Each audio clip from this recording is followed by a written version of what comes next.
I'm going to talk through a few things before we go into the main part of the class.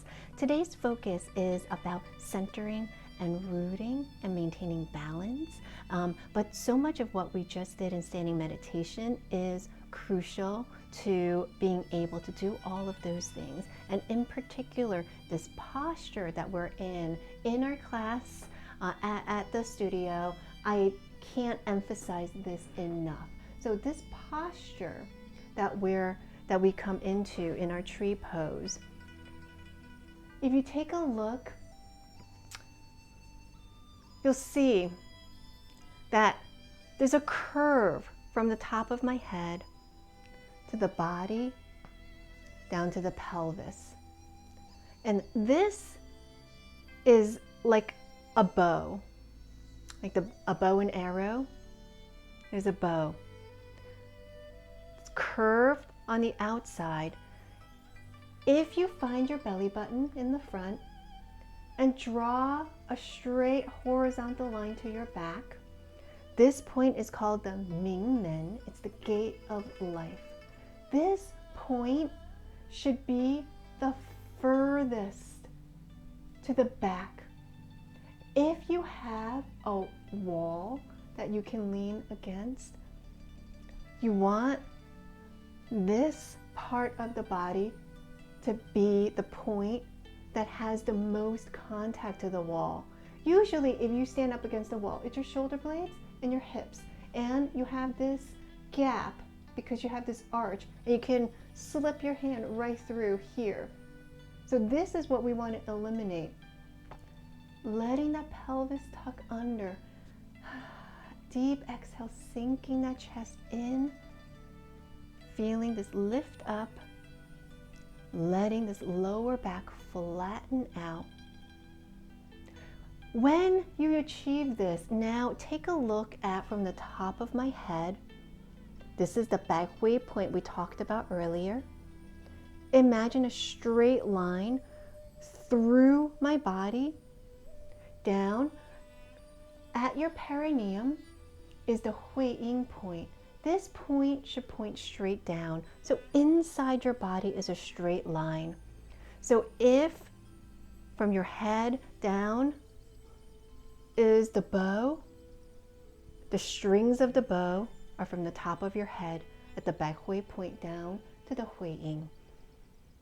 So in this position, we can relax our back. Now, if you're following along with me, I want you to breathe. Let your abdominal muscles relax. Let your chest relax. Let your lower back relax. And breathe.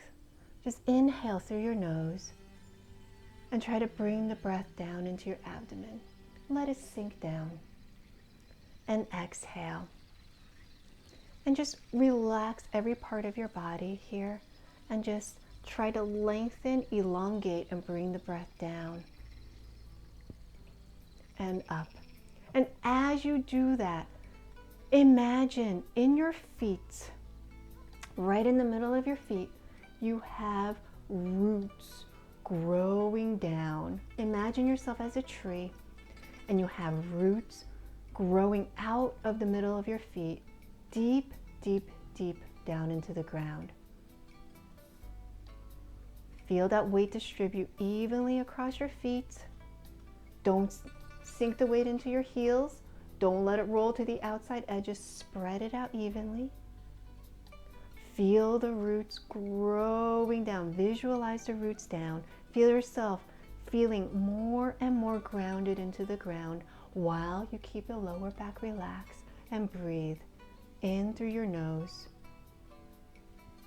And also breathe out through your nose. Now, what I want you to do is bring the arch back, stick your pelvis out. Feel what's happening in your feet. If you felt roots, what you should feel now is like an uprooting feeling. Your connection to the deep into the ground is now broken, and your connection is now just to the surface if you bring that arch in your back. Now, try to breathe deep. what you should also feel is your breath can't go as far down. Where if you were able to sink that breath down low, now it ends higher up. And all you did was just shift that position where when your pelvis was arched under, you can breathe deeper and you could root further down. But when you pick up that pelvis, eliminate that flat back, bring that arch back, you've uprooted and you've also made your breath more shallow. So practice that at home and let me know if you also feel that feeling. So now that rooting feeling in the ground is how we maintain